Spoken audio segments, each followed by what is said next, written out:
பசி என்னை படைத்தது உணவு, என்னை வளர்த்தது பசி உணவு. மகேந்திரன்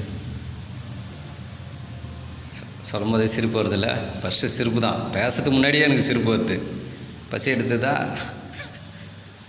மகிழ்ச்சியாக சாப்பிட்டீங்களா? ஐயா, எங்கள் அம்மா கூட ஃபோன் பண்ணுறாங்க, எங்கள் அப்பா கூட ஃபோன் பண்ணும்போது எடுத்தது சாப்பிட்டியான்னு கேட்கல. வேலைக்கு போனியா, இன்னும் குய்யா வண்டியான்னு கேட்குறாங்க, பாதுகாப்பாக வண்டியான்னு. ஆனால் நீங்கள் எடுத்ததுமே நீங்கள் கூட ஒரு நாளைக்கு அது மாதிரி பாதுகாப்பாக வேலைக்கு போனீங்களா, பாதுகாப்பாக வீட்டுக்கு கண்டிப்பாக கேட்பேன். இது ஒரு நபர் சிரிச்சிக்கினே என்கிட்ட பதிவு பண்ணார், கண்டிப்பாக சொல்லுவேன். புரியுதா? நமக்குள்ளே ஜாலியாக இருப்போம், புரியுதுங்களா? ஆனால் அன்றைக்கும் சரி பசி எடுத்துதா, சாப்பிட்டீங்களா, கண்டிப்பாக கேட்பேன். புரியுதுங்களா? இது என்னுடைய தாரக மந்திரங்க ஐயா, புரியுதுங்களா? இன்றைக்கே சொல்கிறேன். அந்த நண்பர் இந்த வீடியோ பார்ப்பார். ஐயா, பாதுகாப்பாக போங்க, பாதுகாப்பாக வந்துட்டிங்களா வீட்டுக்கு, மகிழ்ச்சியாக தூங்குங்க. அவர் திருப்தி அடைவார் இந்த வீடியோ பார்த்து தான். சரி இருக்கட்டும், நிகழ்ச்சிக்குள்ளே போகலாம். எல்லாம் ஒரு மகிழ்ச்சி தானேங்க ஐயா, புரியுதுங்களா? பரபரப்பாக போய் நம்ம மாட்டிங்கிறோம், என்னங்க ஐயா பண்ணுறது? விஞ்ஞான உலகம் வளர்ச்சி அடைஞ்சிடுச்சு, அதுக்குள்ளே நம்ம மாட்டிக்கணும், ஒன்றுமே பண்ண முடியாது. நானும் அதில் சிக்கிக்கின்னு இருக்கிறோம் தான். என்ன ஒன்று நான் கொஞ்சம் கண்ட்ரோலாக இருக்கிறேன். நம்ம அதிகம் கனவு வரக்கூடாதுன்னு நமக்கு நகைச்சுவையாக இருக்கிறது மட்டும் பார்த்துட்டு கொஞ்சம் அப்படியே போட்டுறோம். ஏன்னா கொஞ்சம் ஏஜ் கடந்து போகிறோம்.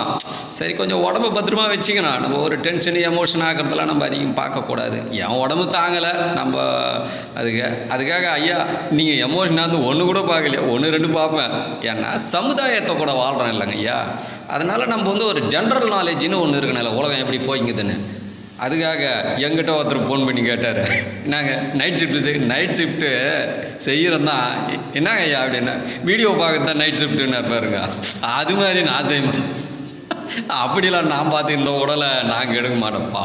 இந்த உடலை நம்ம கஷ்டப்படுத்தக்கூடாது, தப்பு. அது உடம்பு தாங்குச்சின்றதுக்காக நம்ம இந்த உடலை சீப்பாக நினைக்கக்கூடாது, புரியுதுங்களா? அதனால் இது விலை மதிப்பில்லாதது, உயர்ந்த நிலை. இந்த உடலை இந்த பூமியிலையும் வானத்துக்கும் நம்ம உயிரை 2 பேரும் சேர்ந்து கொடுத்துருக்காங்க. நம்ம வாழ்ந்து அந்த முழுமையை, அந்த உண்மை மார்க்கத்தை அடையணும். அதே மாதிரி இப்பவும் சொல்லிடுறேன், இந்த வீடியோ நிறைய பேர்லாம் பார்க்க மாட்டாங்க.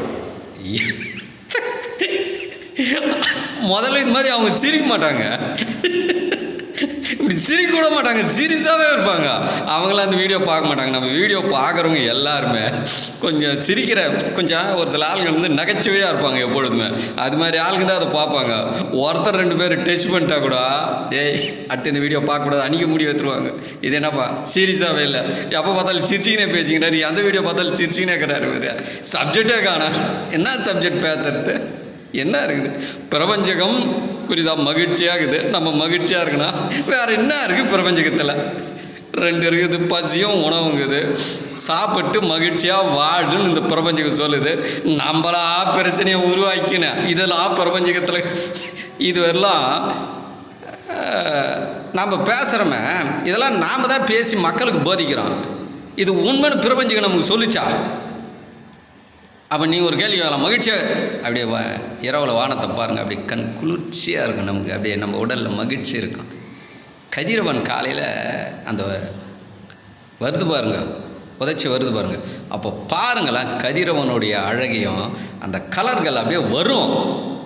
அப்போ மகிழ்ச்சி தானே இருக்குது. டென்ஷனாகி மலமலன்னு கண்ணில் தண்ணி வேணுங்களா, இல்லை பிபி ரேஸ் ஆகி போச்சு அந்த டைமில், அப்போ டென்ஷனுக்கு தான் பாருங்கள். பிரபஞ்சகத்தில் டென்ஷன் கிடையாது. பூமியை முழுவதும் பாருங்கள், மலைகள் இருக்கும், பார்த்ததும் ஆனந்த நிலை இருக்கும். அப்போ ஆனந்தம் தானே இருக்குது மலையில்.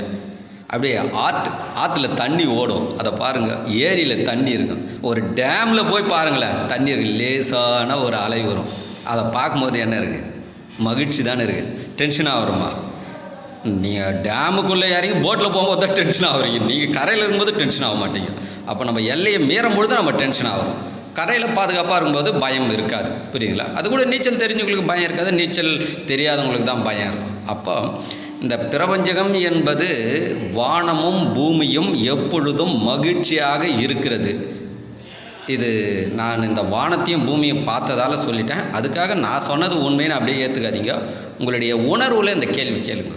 எப்பொழுதுமே உலக மக்களுக்கு நான் எப்படி மற்றவங்க சொன்னதெல்லாம் அப்படியே ஆமாஞ்சாமி போட மாட்டேன்.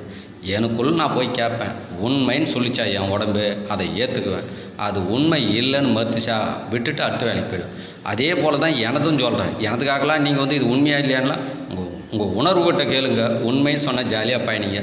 இல்லை அது வேஸ்ட்டுன்னு சொல்லிச்சா விட்டுட்டு எது அது உங்கள் உடல் உண்மைன்னு உணர்த்துதோ அதுக்குள்ளே பயணிங்க. மகிழ்ச்சியாக இருக்கலாம். நன்றி. மகிழ்ச்சி. பசி உணவு மகேந்திரன்.